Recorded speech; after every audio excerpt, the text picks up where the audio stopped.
my watch time is up and my creativity is down. And I've been wondering if there is much of a correlation between these two things. I think we could all agree there is. So I thought today we'd talk about this in more depth. Are you creating or are you consuming? That's a bit lame, all right.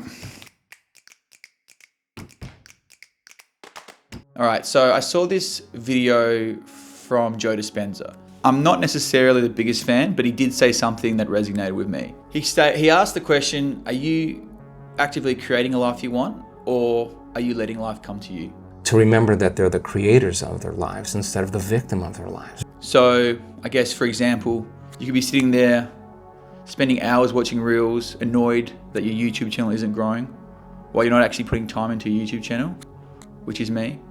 Or complaining you haven't met the right person, while spending most of your weekends drunk, not putting yourself in the position to actually meet the right person, which is also me. And it makes me think about how the correlation of consuming and creativity really affect our lives. What are you actively doing to create a better life? And what are you consuming that's actually ruining your life? That's what we're going to look at. We're going to find that out. You're welcome.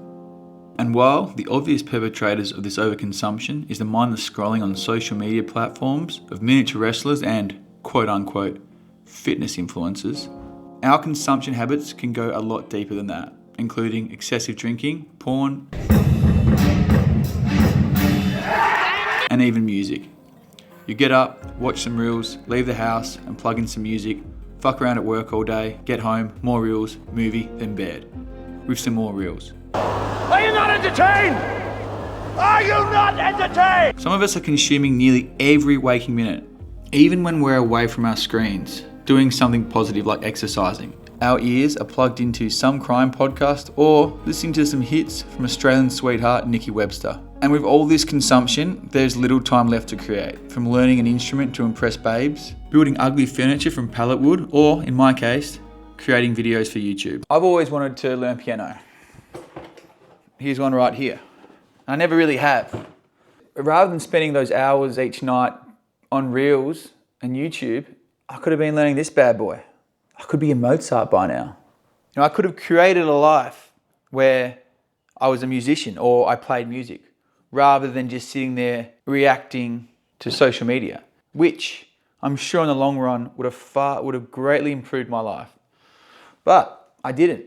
And here I am with a piano I can't play. You don't really think too far ahead when it comes to these sort of things. You know, an hour here, an hour there, an hour every night. That definitely adds up.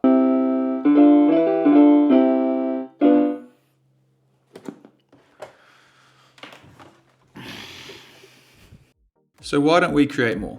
The first main issue we need to address is that tech giants are sinking billions of dollars with professionals and specialists working to keep you addicted to your phone. So while personal responsibility is good, we do have a bit of a David and Goliath issue on our hands. But what I believe to be another mitigating factor is our fear to create, or the fear of being alone, which leads to procrastination, overconsumption, and mental masturbation. When we get stuck on something or we don't know where to start, procrastination sets in.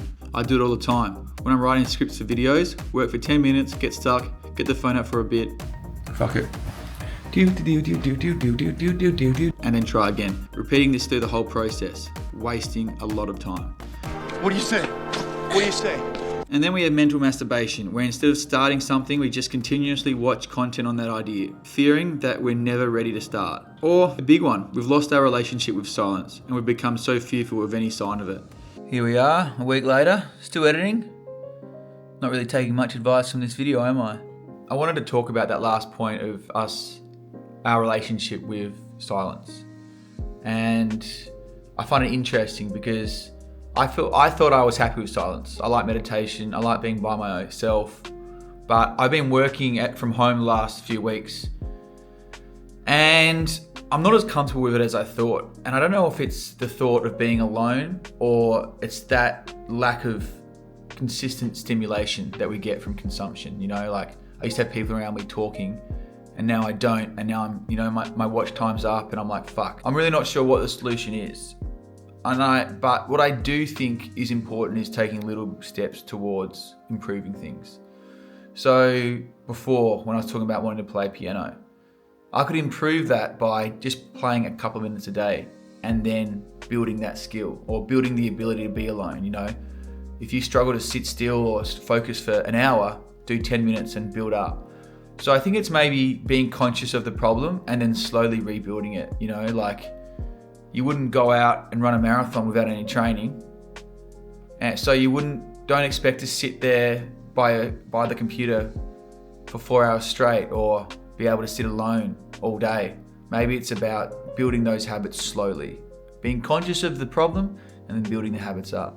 It is something we all deal with, and while I really don't know the solution to our consuming habits, I am sure that my creativity is definitely burdened by my consumption. So if I can work on consuming less and creating more, I'm confident that it'll really help my ability to improve myself and my life. So I'm not an 80-year-old dude that loves memes. Anyway, I hope you enjoyed consuming this video. Good luck.